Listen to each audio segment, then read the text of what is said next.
Hello.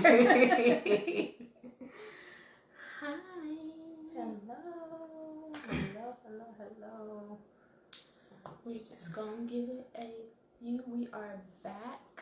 Yes. Hi guys. This is week 4. Yes. It's been a month. It's week 4. It's week 4 of shelter in place. Stay in the house. Don't go outside.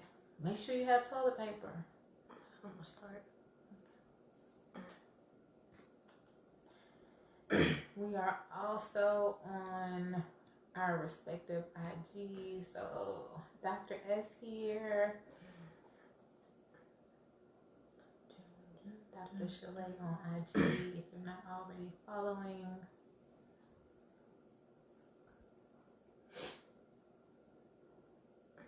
And this is Alleiah.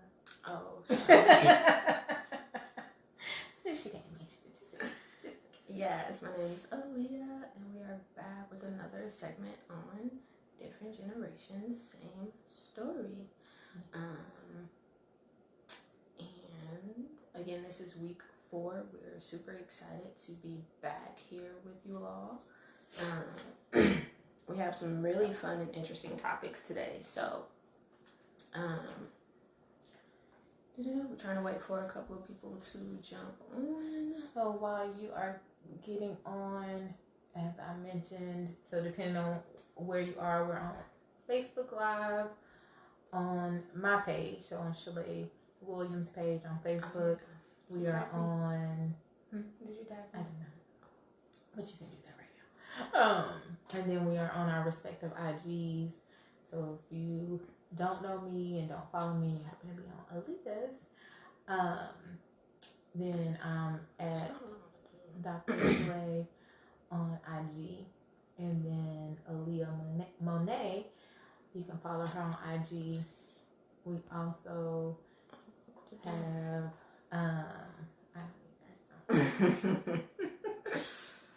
hi there. So, and we are also, just right quick, sorry, I interrupted her. We also both have YouTube pages. So, check that out. We have been uploading these videos on our respective YouTube pages. So, all kinds of ways to check us out. So, Facebook, Instagram, YouTube, our blogs, just all kinds of stuff. So, we're going to go ahead and get started. Yes. So, we essentially were gonna pick up. I know I started the person too, but I was nervous. So we are again going to pick up on our conversation regarding different generations, same story. Oh, I'm sorry, got distracted. Hi, we love you too. And so today we were going to pick up on a little bit of what we left off on last week. So if you didn't catch last week, it is available on YouTube, on either of our channels. Or no, is it? It's just on your channel. It's on my channel. But all of our stuff is connected. So. Yes. But so one thing that we just wanted to again mention or shed a little light on was the idea of submission. So last week we kind of touched on it a little bit on how in the Bible it has or it instructs wives to submit to their husbands. However, there's kind of like a gray area at times when it comes to fiancés or girlfriends. So considering that I was recently engaged, we wanted to just kind of talk about that a little bit and what that looked like or what it shouldn't or should look like. Considering that I wasn't married yet, that probably wasn't something that I should have been necessarily practicing. But of course, I should have been mindful of it. But it wasn't something that I needed to do again because I wasn't a wife yet. So I just wanted to kind of speak to what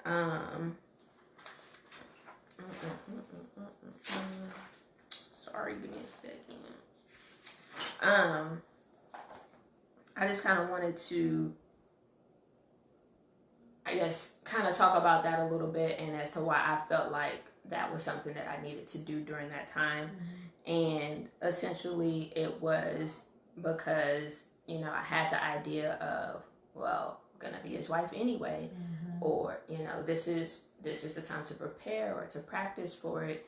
And yes, those things were true. However, something that she said last week that I really liked, that I wanted to mention again this week, was, I can't act like your wife if I'm not your wife.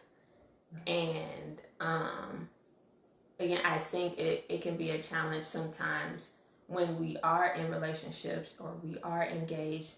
And of course we, especially if it's a, you know, godly marriage and you're doing your best to, you know, pursue this righteously. When you read the word, you're like, okay, this is what I'm supposed to be doing. This is what I'm supposed to be practicing.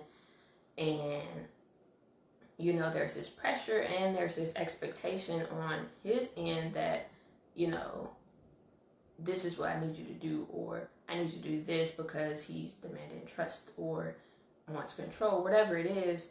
And so I just wanted to speak to the fact that when it is time for submission, it's something that should happen naturally. It's something that shouldn't ever be forced.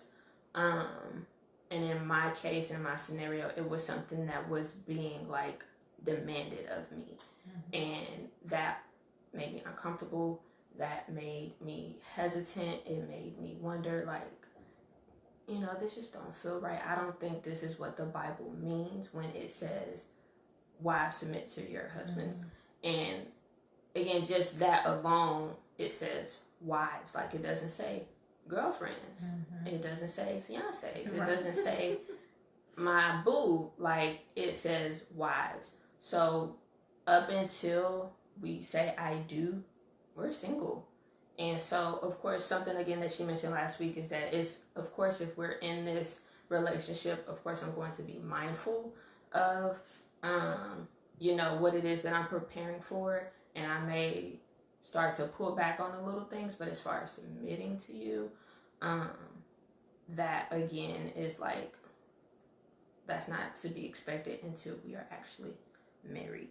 So, did you want to add anything? Well, I would love, so we have, you know, a couple of people signed on and watching, and if you are still on, for those of you who have been married, you dated or and are dating, you know, we would love to hear a guy's perspective on what are your thoughts on this whole concept of submission while dating. Like, what should that look like? So feel free to chime in, because we obviously are just giving our 2 cents. So we would love to hear from you all. Be sure to share, invite your friends, have them join in on the conversation.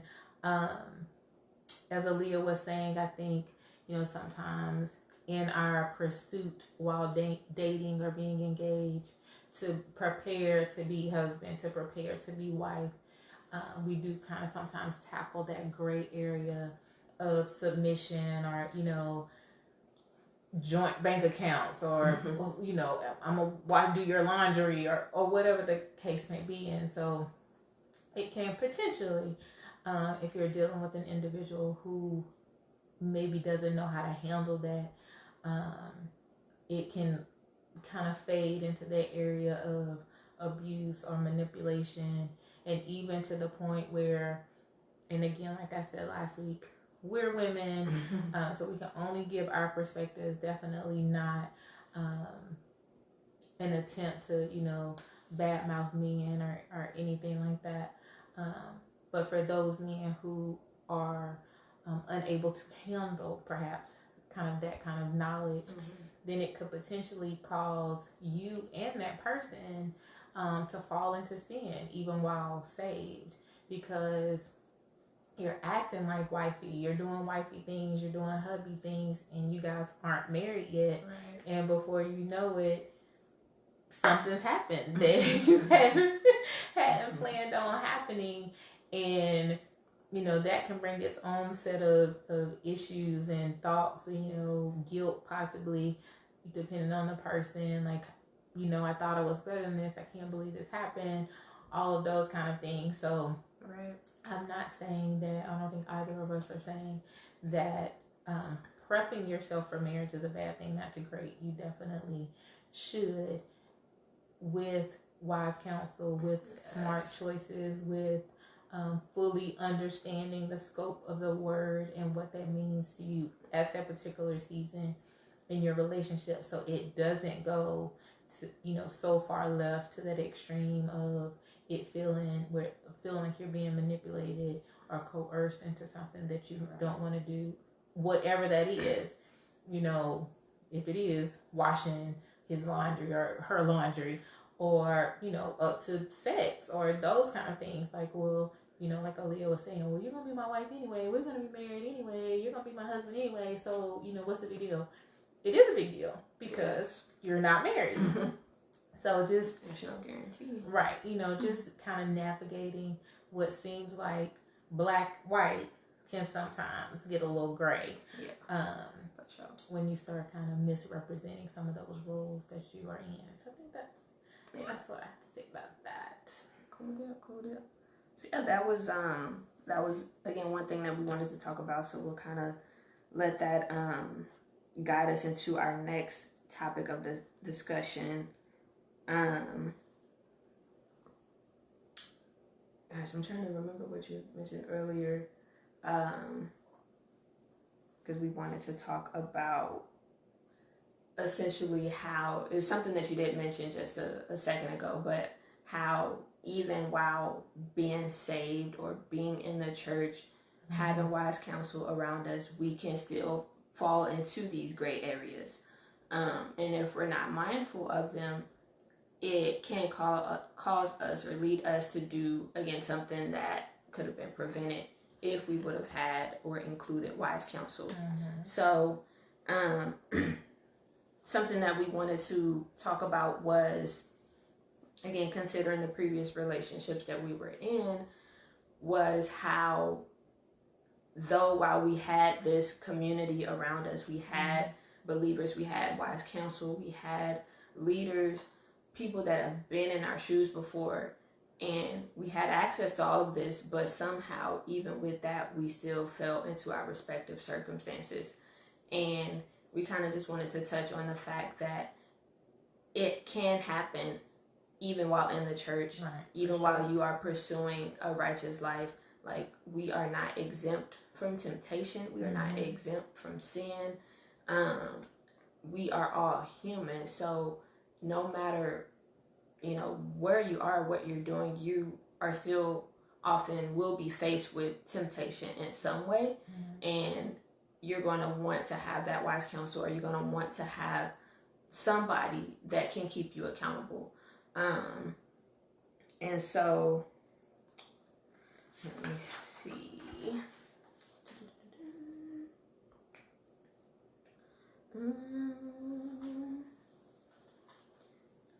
And so I guess one thing that I wanted to mention in regards to that was that, especially considering my circumstance, which I'm not sure everybody may not know it, but I did just write a blog on it. So there is a series out there that will give you a little more details to my previous relationship. It's called The Hopeless Romantic, or A Hopeless Romantic, and you can get to it by going to monetstruth.com.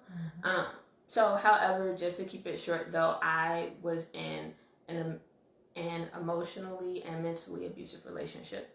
And so you would think that because I was going to church, I was, you know, pursuing God, pursuing Christ, I was, you know, reading my word, praying, doing all of these things, and you may wonder, like, how can you, or how do you end up in that type of situation? And one of the reasons why we wanted to, you know, start this whole dialogue was to shed light on the fact that it can happen in the church. And sometimes even men, and maybe even women as well, use that as a cover-up. They use it as a, you know, just as a cover, so that you think, oh, well, they go to church, so they can't do no wrong, or they will never lead me astray or something. So we wanted to speak on this topic so that we're all mindful that just because we're in church, like, doesn't mean that we're protected from certain things. And we should never say, oh, I would never do this, or that could never happen to me. No, because it can. And so, again, that's the reason why we're sharing our respective stories, because we want to shed light on something that isn't getting a lot of light. So, if you want to jump in. Right. I totally agree with that. That I think, like a lot of things related to Christianity, we think once we get saved or know Jesus Christ, like, life just becomes perfect. Not just in relationships, but, you know, finances, your kids, everything suddenly is, you know, perfect and you don't have any problems. And that is not the case. It is very possible. And I'm sure if you've ever heard the term church hurt, we know that hurts happen in church. We know that, you know, people make poor decisions in church. We know that some people from, you know, the top of the church to the, you know, back of the church can sometimes use the Bible as a way to take advantage of people and hurt people. And again, definitely not across the board. I'm not talking about the majority or anything like that, but just so that we have this awareness that, like, so I'll give an example from when I was in my 20s and recommitted my life to Christ. And it literally was like the next week I met this guy. And I was like, oh gosh, you quit. Yes. And, you know, he was in church, invited me to church and all this kind of stuff. And I'm, you know, again, kind of this babe in Christ and thinking this is the answer to prayer. And it wasn't. Like, it wasn't an answer to prayer. But in that situation, this person who I thought, you know, was further along in Christ than I was someone who I could, you know, look to for spiritual guidance and wisdom, like, subtly started teaching me things that made me begin to doubt myself from a spiritual standpoint. Like, oh, I don't hear from God, or, you know, saved people don't get sad, or, like, these are the types of things that he would say to me. And so, you know, over a course of time, it literally started playing with my mind, like, okay, like, I can't get sad. I'm not praying hard enough, or whatever the case may be, or, you know, those kind of things. Well, again, this is all happening in church. And I just didn't know any better. And I, like I said, was kind of a babe in Christ. And though I had people I could talk to, it wasn't like I didn't understand that this was something that I needed to talk to them about, because I didn't understand that it was actually incorrect. I thought this is what all saved people did, or conversations that you had in Christian relationships. So I think just having that awareness that I will always, you know, mention the importance of course, knowing the Lord for yourself, knowing the word for yourself, using wise counsel, and asking those questions. You know, like, you know, I'm a professor, and I tell my students there is no such thing as a dumb question. And it's the same thing in Christianity. If you're feeling some kind of way, if you're thinking something is making you feel some kind of way, then have a conversation with somebody and say, hey, I don't know if this is right or wrong, but you've been doing this a lot longer than me.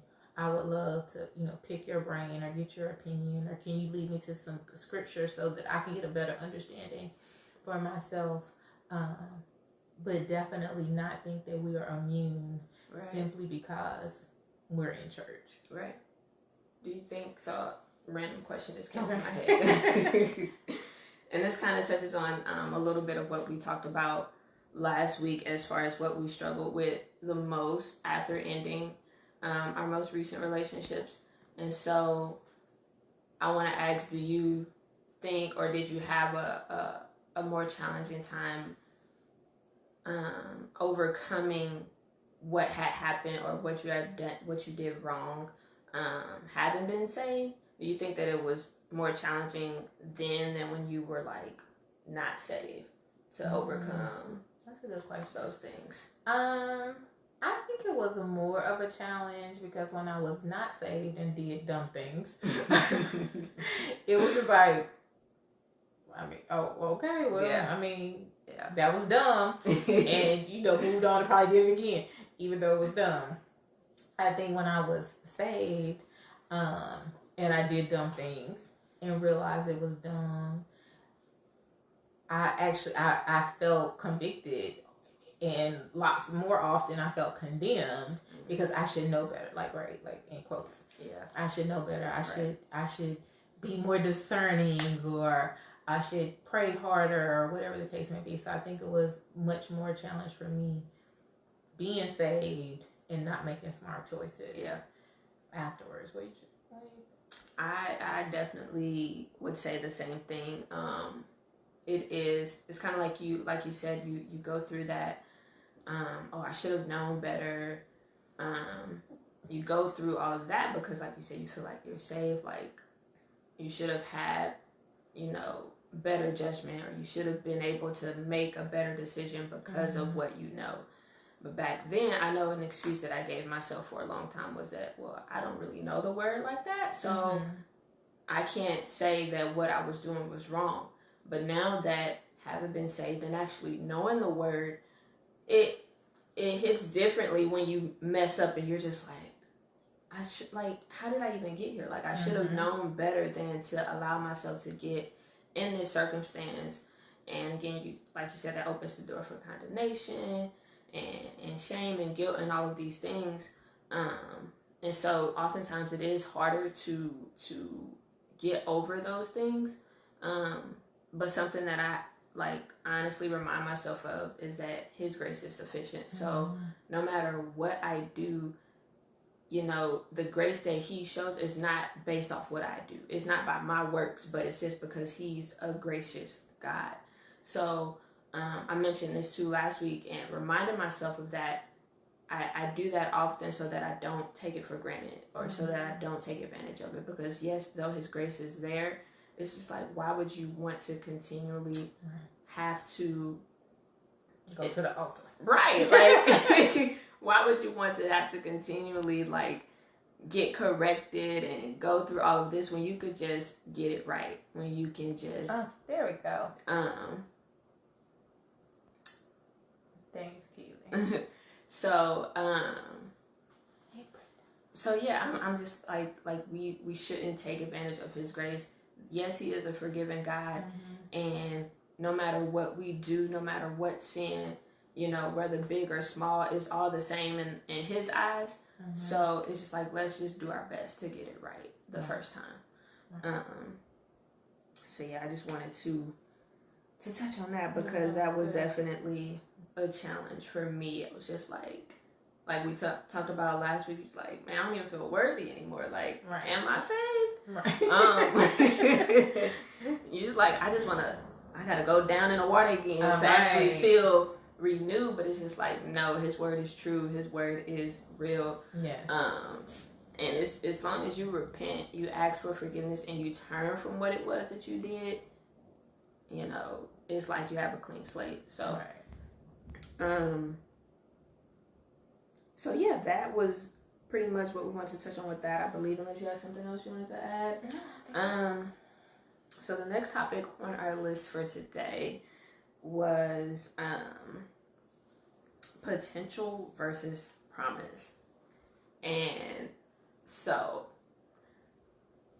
I have a question that I guess I'll start with, and I know that we had somebody that we were going to have come on and share their opinion with us. We want to talk about potential versus promise. And I think kind of related to what we were talking about earlier, the reason why we probably fall into those gray areas when it comes to being in a relationship is because we think that this person is the promise, when all they're really showing you is potential.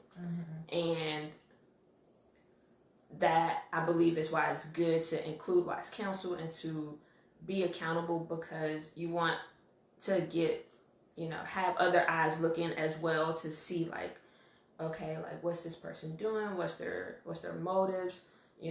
What's the reason behind certain things? Because you don't want to just be in a relationship where you're just hopeful the whole time. Like you want to be secured. You want to know that this is what God has for you. And that can be a challenge, especially while you're trying to figure out like who to date. And it's like, how do you not write people off when you are, when you have standards, and some people don't meet those standards, but they might have the potential, or, it's just like, how do you balance between the two? So, Sierra, if you want to jump on at this time, and we will kind of dive into that after we get some feedback. That's not what I want to do. So while Alleiah is getting Sierra, this kind of came up because on one of my blogs, I said something. I kind of put that line in, like, promise is not the same as potential.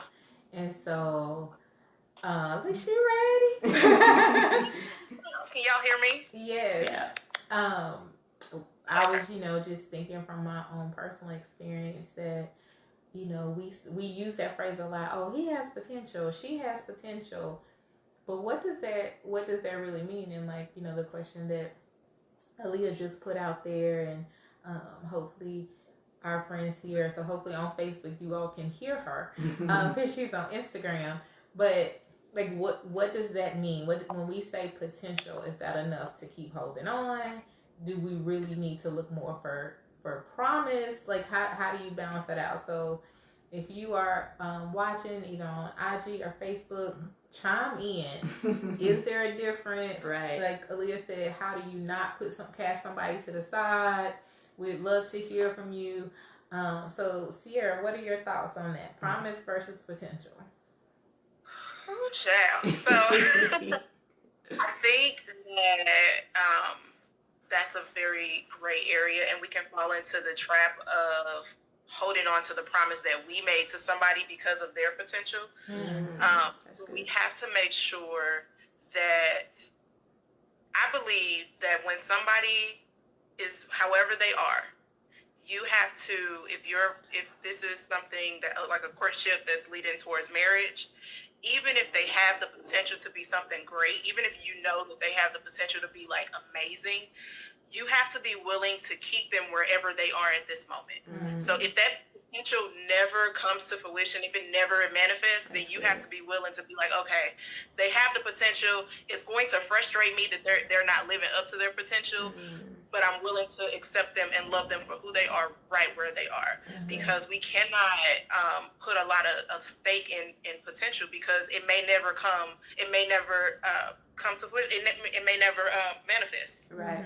So you definitely can't allow yourself to get hung up on potential. Now, there again, like I said, there's kind of a gray area, because you can look at people and be like, oh, this person has potential, but you need to like kind of get your head out the clouds and see what they're actually doing. Are they working towards the things that they have potential to be? Right. Because then in that aspect, then yes, potential is an amazing thing, because then you see kind of the fruit of their labors. You see that they're working towards being what you know that they can be. Right. But if you see that they have potential and they ain't doing nothing every day, then that potential was lost. Like, there's no point in it. Right. Right. I think one of the things that you said that was so profound is that you, whoever, us as women, guys, whomever, you have to know kind of what your limit is, right? So if you see this person and you're like, they have potential, you have to know what your limit is, what your level of investment is, what your limit is to that. You know what I'm saying? If I'll refer to as a teacher, if I see a student and I believe they could be an A student, and what's my level of investment? Am I willing to tutor them every week? Am I willing to, check in with them to make sure they're doing their homework? Am I willing to, blah, blah, blah. Now, if I'm willing to do all that, right, and hope that it ends up in an A, great. Yeah. But if I'm not there, like if I'm like, okay, I believe you can be a good student, but you need to study real hard, and I'm done, then that's my level, because I think that's kind of what happens with us. And I'm gonna pick on ladies because it's mostly us, but guys, if you're out there, please chime in. We'll be like, he has potential, and we are willing to invest, and 5 years later, we still invest. Right. And we're like, but God, and God like, no, I ain't tell you to do all that. So I think that's one of the things that, to help us delineate potential versus promise. Like, how much are you willing to invest? Yeah. And after you see that, like Sierra was saying, after you like do your 6 months or your year, whatever your thing is, if it's still at potential level, maybe it's time to go quits. I mean, I did that. Yeah. Something else that I thought of while I was like going over this question is the fact that when we fall in love with the potential that someone has to be, that causes them at times to maybe feel like we're trying to change them. Because that was my experience. That if, we're sticking around, we're staying in this relationship, and of course we're investing our time, hoping that, he'll get off his feet and something will happen, something will come. And, you're making comments here and there like, so, when you gonna get that job? Or, I think you should really go back to school. And he's just like, that's not me. Why are you trying to change me? This and the third. And that can just be like a very, like, not good situation. And I think that's why it's important for us to know, like she said, like, how much are we willing to invest? Like, how long are we willing to wait to see him, like, move towards the potential? And I think it's just funny for me because I look back over the course of this 3 serious relationships that I had in my life, they all ended the same way because I saw the potential in somebody, but they weren't showing me the promise. And I was the type that felt like, oh, he'll get it together, or he'll change for me, or he loves me enough. And it's just like, no, if you don't see it, then it's like you have to make a decision. Like, is it worth waiting, or can I be okay with what they're giving me right now? And I think, again, that's why I asked the question, like, how do you find that balance? Because we as ladies, I know my standards are high. Like, we could write people off time after time after time. And it's just like, dang, we're like, don't none of these dudes like measure up. So it's just kind of like, is there like a cutoff time that we should have? Like, how do we know when to say, like, you know what? Yeah, no, I don't think it's you ain't got the promise. I don't see the promise. So like, let's just cut it. Like, how do you find that, or how do you know, without just writing off every guy that don't meet one of your standards? Right, finding that balance. So Andrea was saying, it's storming, y'all. Be careful. We might need to turn off all the lights, like Grandma said. Andrea was saying you really have to know, like, have your own set of standards, and then stick with that and trust God. Right. And I think, maybe in our first live, we had said something about, having our respective lists, right? Oh, yeah. And the gentleman that we ended a couple of times, the gentleman we ended up dating with, like, weren't, I plead the fifth, on the list. Like, what?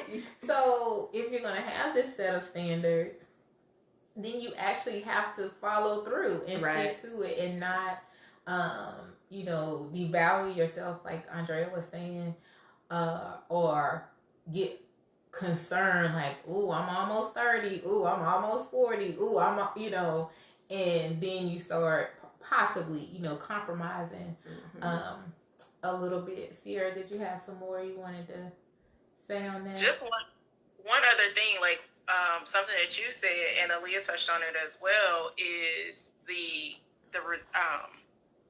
what did you say?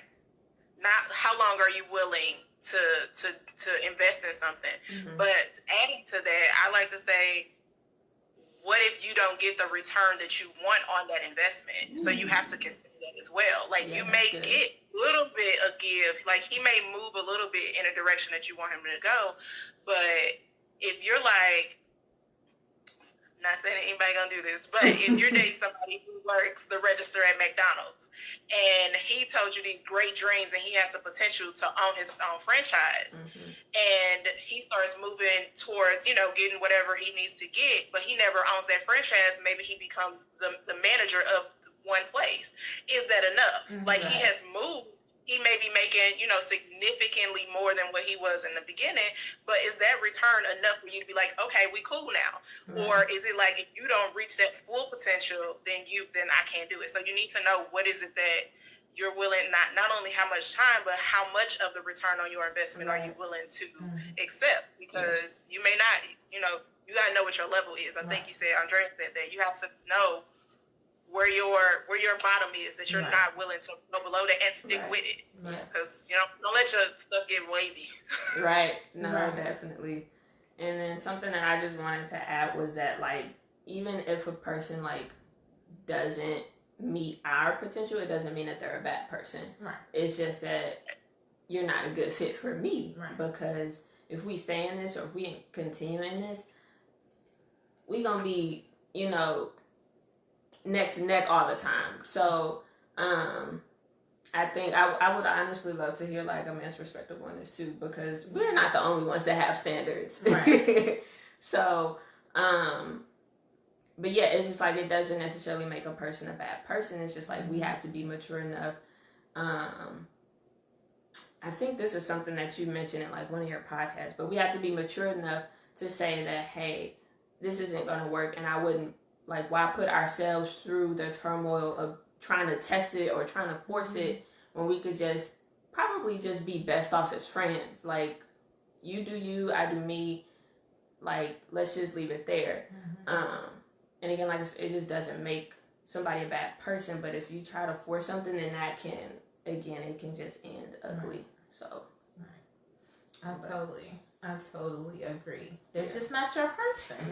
And that's okay. If you know who you are, then you know. If you know you a red square and you want another red square and they're a green circle, it's okay. Right. Now, y'all can be brother and sister in Christ and keep it moving. Now, if you open, you must have quit. Right. If the glove don't fit, you must have quit. But if you open to a green circle, then that's a whole other conversation. Right. So yeah, I totally agree with that. So I think my takeaways from this particular part of the conversation is, have your standards, be willing to stick to them, and know how much you're willing to invest, and then stick to that. Right.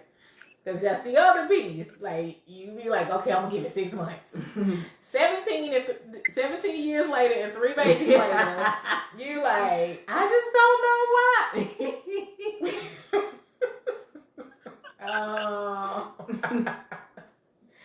No judgment to anyone who that may be your story. Right. That's not what I'm saying. Exactly.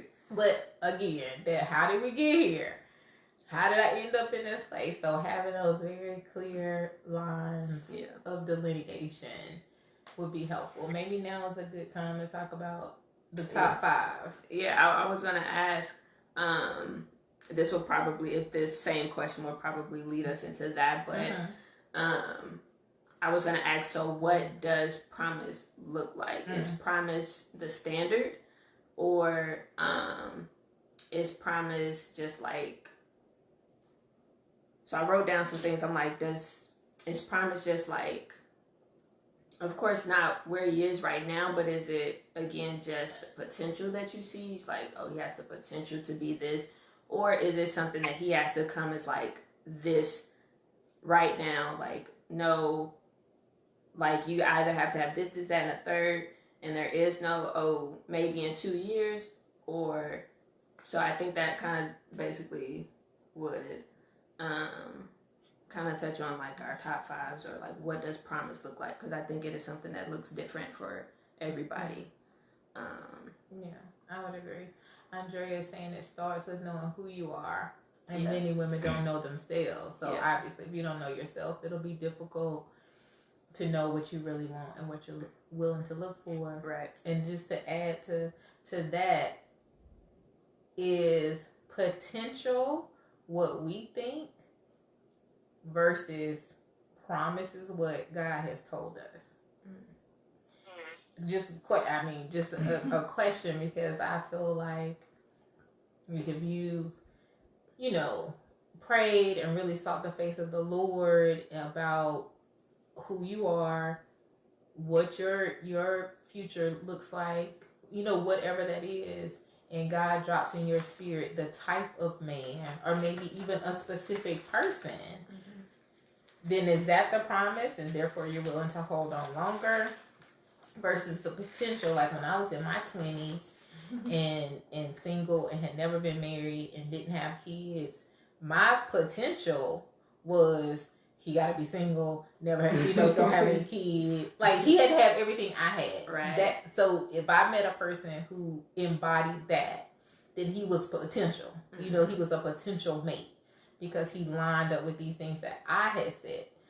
But in my early 20s, I had no clue that I would end up in St. Louis and have a particular degree and be living a particular lifestyle. But God knew, and maybe if I had taken the time to actually pray and, seek Him, that would have saved me some trouble on messing around with some potentials. Come on. And had held out for my promise. Preach. So, we just throw that in the mix too. Yes. When, to piggyback on what Alleiah was saying, like, what actually is promise. So, did you have an answer for that, or? She did. She said all All right. Well, I think this will lead us into our next segment of today's conversation. So, Sierra, feel free to hang out with us if you want, or. Sure. Yay! Cool. So, where I'm going. Where we going? I ain't know what else. So I know for me, after ending my last relationship, because of course I wrote 2 lists. If y'all read my blog, I wrote 2 lists, and I don't know what happened. I don't know what happened, but I wrote 2 lists. And of course, things that I was like, this has to be it. Like, this is what I want. This is what I want. He has to embody this, and we just gonna say that he didn't meet the list. He didn't match it. So I came up with, after ending the last relationship, I came up with just the top 5 like non-negotiables, because I just realized like things that I sacrificed, things that I compromised on, and it didn't end up being worth it.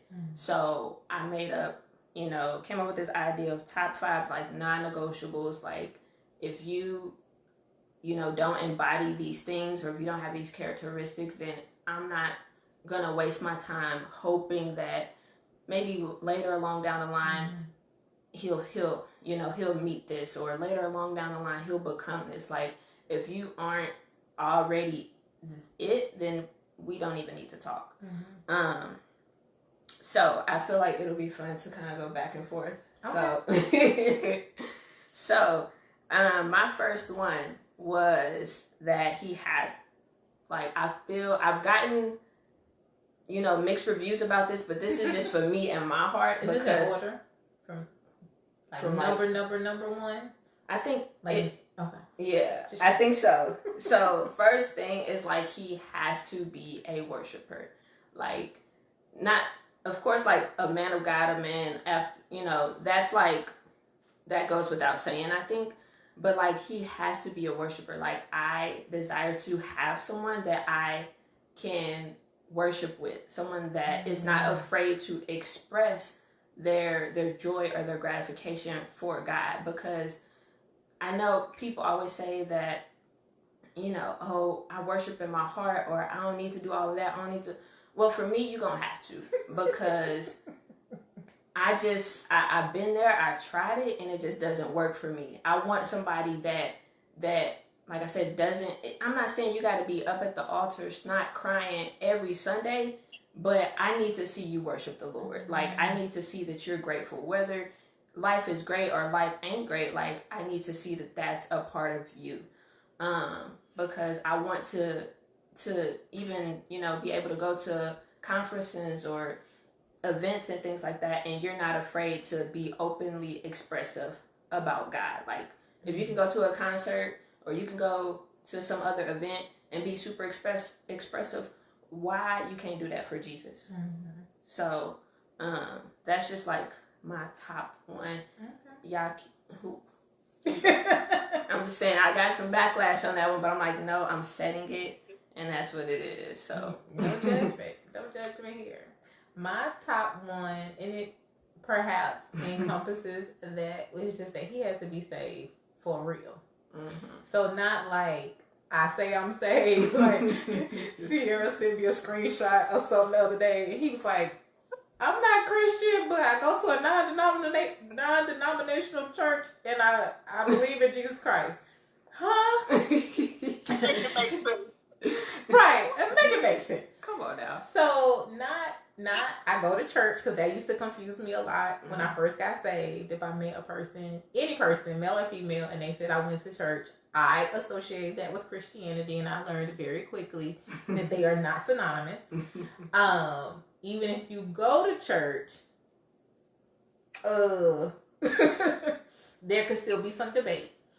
So for me, when I say for real Christian or for real saved, is you have to bear fruit. You have to live a life in every area that portrays Jesus Christ. So if you go to church and you're a worshiper, and I'm down with the snot and the crying and falling, let's go. But you go on your job and you cussing, or you out in public and you ratchet, again, not saying that I'm perfect, because I have my moments. Lots of them. But like for me, the Bible says, and you will know them by their fruit, right? Yeah, so good. For me, that is number one. You have to, for real, be saved, sanctified, Holy Ghost filled, fire baptized. The evidence of speaking in tongues. Baptized in Jesus' name. We're going down the list. Yes. That's my numero uno. All right. I don't know. Did you prepare a list? I did ask Sierra. She had a list. Do you have a? Yeah. So my number one is my number one, and then everything else is just kind of like the rest of them. Yeah. My top one, and it's kind of similar to what y'all were saying. You have to love God first. Yes. It's kind of a lot. So you have to love God first. You have to be able to pray for me, and and so that's everything. Like anything that comes with loving God, respecting me, loving my children. Yeah. If you got kids, you got to be taking care of them. Ain't no my baby mama crazy. I don't want her. I don't want to hurt. Come on. Like all of that. Like that's good. Kind of like, if you love God, then I need all the evidence of loving God. Like if God to be number one in your life in order for you to be number two in mine. Right. Come on. Preach it. Yes. That's good. Number two. All right. So number two. Number two for me was that he has to value leadership, guidance, wise counsel, whatever, because we'll run into guys who just they done life so long on their own, they don't need nobody telling them what to do. They the man, they want you to just answer to them or to depend on them, to trust them, and that's great, I understand. But if you can't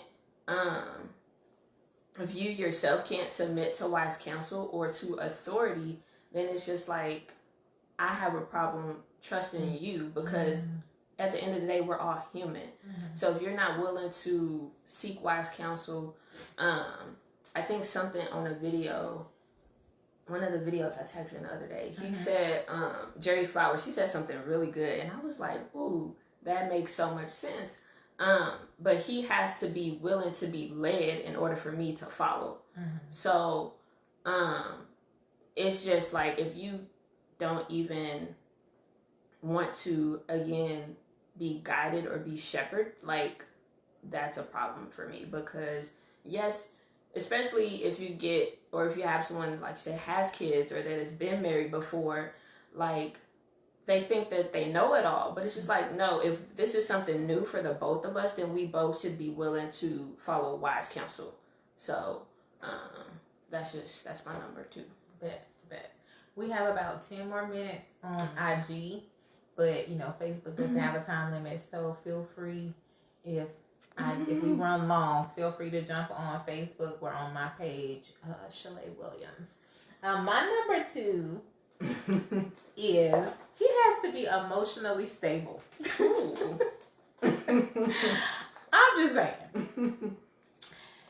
What that encompasses is probably any number of things, but I will be brief. But really just like being self-aware and having this person, he should have taken time to like really process his stuff. Yeah. As ladies, that's generally really speaking, we'll talk to somebody, even if we don't go to a formal therapist. Like, we're talking to somebody about our past, what's going on, our feelings, what hurt us, what we need to work on. Like, we're having those conversations with somebody, and it kind of, in a way, aligns with what you're saying. Sometimes for men, they're a little less likely to do that. Yeah. And so that time when that girl hurt his feelings in 2nd grade, like, we 40. Why are you still processing that? Like, right. Why is that still an issue for you? Perhaps you have daddy issues. These things are real, and they affect you later in life in all kinds of circumstances. And it is vitally important for you to have those conversations with somebody, right, who has a little bit of sense to help you process that, so that when you are in a relationship, it's not bringing up all this past stuff that you haven't taken the time to deal with. Now you mad at me because you flash back to something that happened when you was 22. Again, now we 50. Why? So that's high up on my list. Again, I'm not creating this list out of perfection on my part. Right. But just saying, like, from my experience, that is definitely an area where some men would benefit from spending some time talking to Jesus and their pastor and probably a therapist to kind of get through those things, so he can be the type of man that can lead a family in the right way. So, Sierra. Okay, again, these is no particular order, but I need to be physically attracted to you. Bet. Got you. For sure. That out. Like, if I'm not physically, and I do believe that physical attraction can grow. Yeah. You can, like, if you developed a friendship with somebody, you might look up and be like, you know what, you're right. You know what? So, you know what I'm saying? Like, you can, it develops over time with friendship, but I have to be physically attracted to you, because sometimes I'm not gonna like you. Right. And I still want to be around you. And definitely there's sometimes I may not feel like I love you, but I still want to hopefully be around you. So we need to develop a friendship, which will lead me to being attracted to you. Yeah, that's real. No, that's real. That is real talk. Real. It's all that's real talk. Yes. Hey, we ain't having no brown paper bags nowhere. So that's not a one. Hopefully y'all caught that. So number 3. All right, so my number 3 was that he has to be adventurous, or has to have a passion for life. For me, I feel like God created this big old world.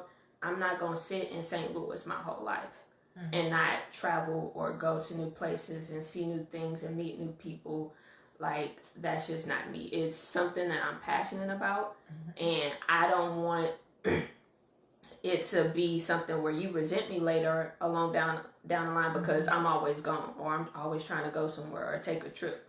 It's just like, I want him to be a part of that. I don't want it to be, oh, I'm going here, or me and the girls doing this or this, and whether it's for business or it's for pleasure, like that's just something that I have a passion for. So it would be nice if he also shared that same passion, so that way we could live and explore this world together. Because I found it difficult and challenging that, you know, if that was something that I wanted to do, it was a battle between us. So it's just like, whether it was, you know, he didn't think that I would be, you know, a stable mother, or granted, of course I want kids, so I'm not going to be trying to be gone every weekend when I have kids, but it's just like, once the kid's grown, I want to know that you are wanting to, you know, let's enjoy the rest of our years together doing things. And then also, even while we're young, like, we should still want to enjoy life and do fun things and have experiences that, you know, where we grow and learn about each other, and, you know, just do fun stuff together. So, passion for life. I'm a homebody. I don't see the need or see the, I'm sorry, we're not gonna work. Okay. We're not gonna work. My number 3 kind of aligns with number 2, and I said that it's important to me that he has good, healthy relationships with other people. Whether that's his family, his baby mama, like Sierra said, yeah, that's good. His co-workers, like his friends. We talked about this a little bit last week, like that he has a life kind of outside of me, and that those are healthy relationships with healthy boundaries. Right. Because if you can interact with your mom or your brother or your friends in a cool, positive way, then I feel fairly confident that you can interact with me that way, interact with my family that way. So I think that is something that's really important. Okay. All right, Steve. My next one is be able to communicate. Like, you need to be able to have a conversation. We need to work through whatever it is. Don't allow little things to fester. Like, understand that small things become big things if you don't work them out, and not, even if you got to take a pause from the conversation, from whatever, take a pause, get you 5 minutes, go to your individual corners, but let's come back and resolve this. Like, you have to be able and willing to, open to communicating and about everything.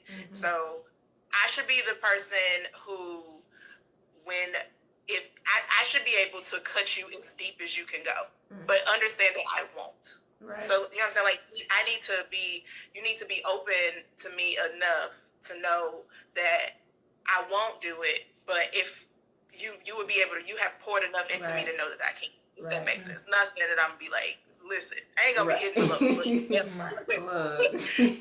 Like, you just need to be able to communicate. Like, no, I feel that, definitely, for sure. I'll probably get cut off. Yeah. So, I guess, do we want to continue, or do we want to pick up with Sierra, I feel like you should pop on Facebook, and then you could just type it in, your 4 and 5. Okay. So that way we can still find out. Yay. So again, if you are on IG, probably we have like 2 more minutes before IG kicks us off. But we'll finish up this conversation on Facebook. So you want to do your number 4? Oh yes, I'll go ahead and do my number 4. Do we want to end now or just let it go? Let's let it ride. Okay. So my number 4, which I think I could probably come up with another one, but I felt like it, because of what I went through in my last relationship, I feel like it's something that I have to say and make known,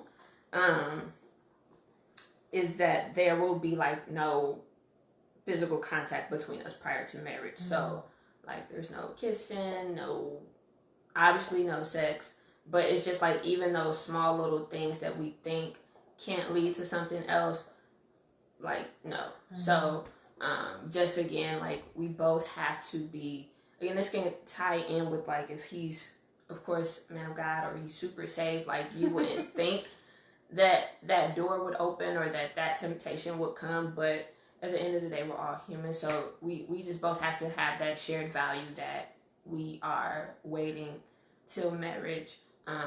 There is no, let me just, no. So. Mm-hmm. And anybody who's watching, feel free to jump on and share your top 5 non-negotiables, sorry. Especially if you're like married and you knew, he or she was the one, like, how did you know? Did they align with these top 5 things that you had put before the Lord? So my number 4, I think, was needs to be financially responsible. Because that is definitely an area where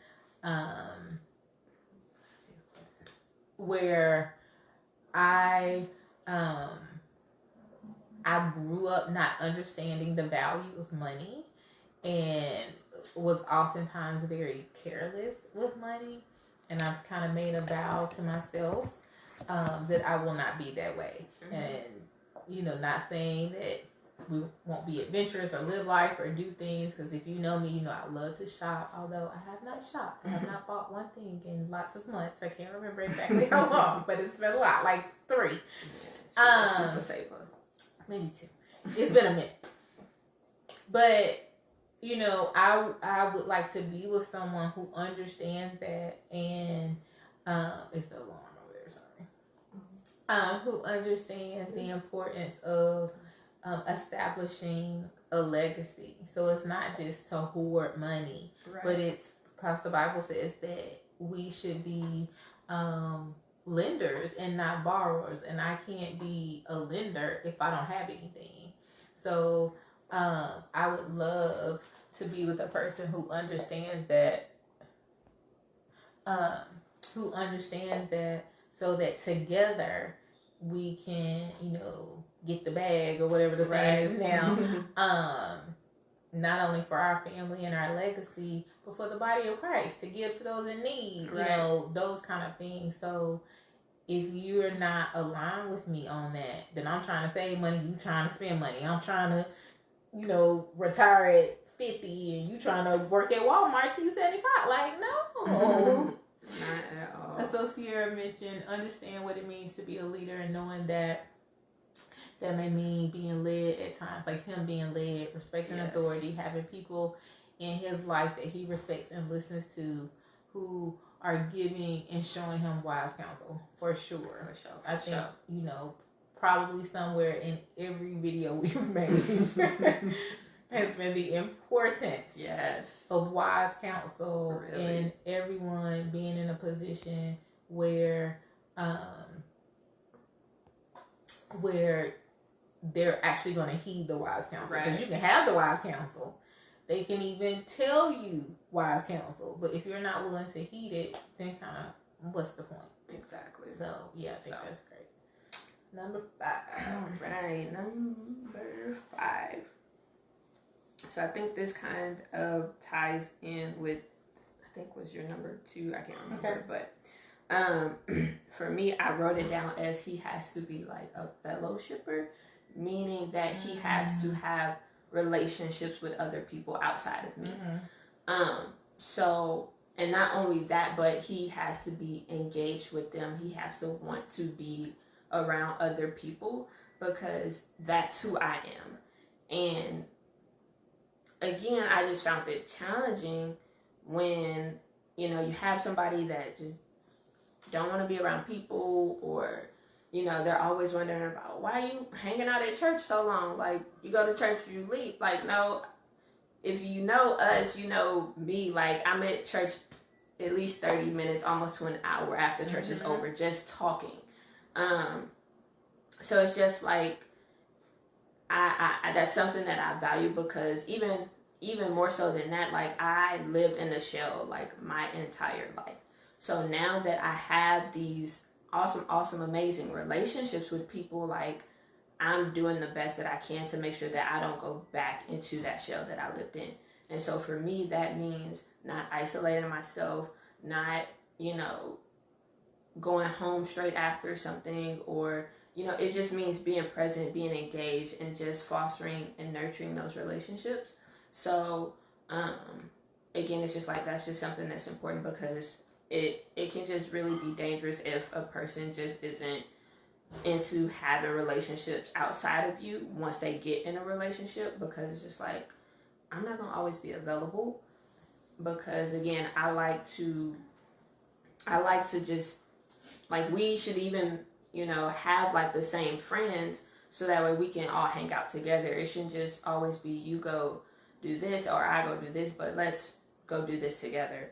And yeah, it's just something that can become dangerous, because you become their focus while you focus on that's just So. Yeah, my number 5 aligns with, I think it was Sierra's number 2, because that was my number 3. Is he has to be attractive to me.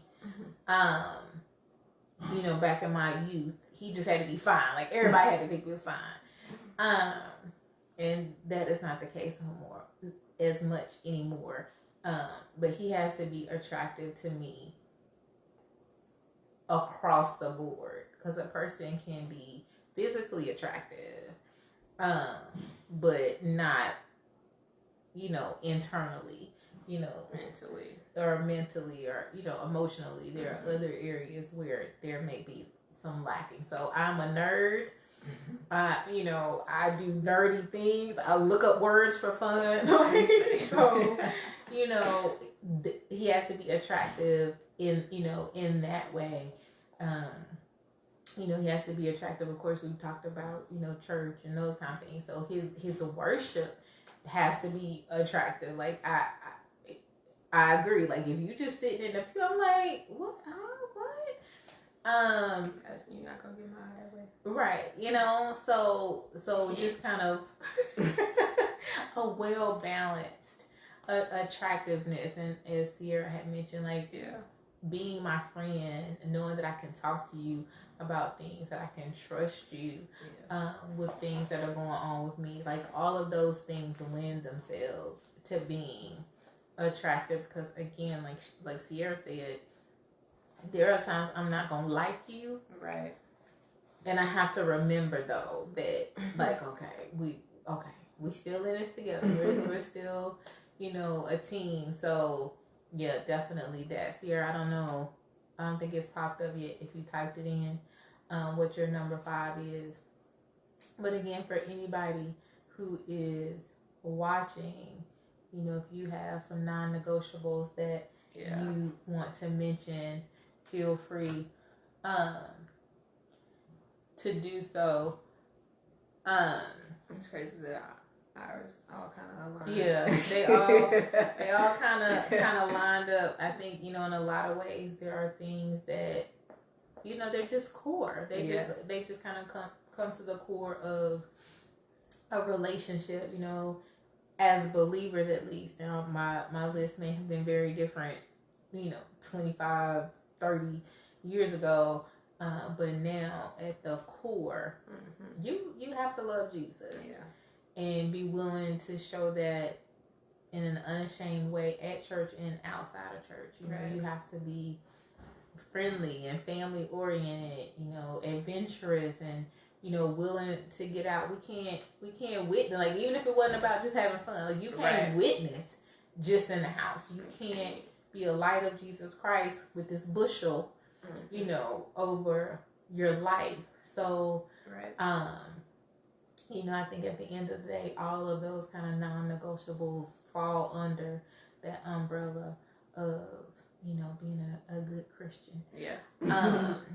So, I don't know what happened with Sierra, but we are so appreciative for you all who have joined us, and, come week to week. Maybe if you have, this is week 4. Yeah. As we mentioned, as long as we're in the house, we will pop on. Yes. Feel free to, DM us questions or topics.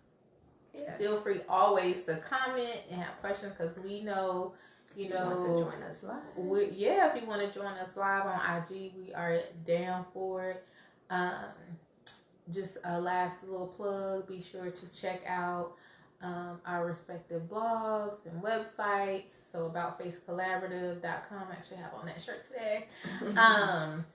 Aboutfacecollaborative.com. You can find out about tshirts, Arise Devotional Journal. No, we can't see your number 5. We saw 4. Right. And then we saw you say you can't see it.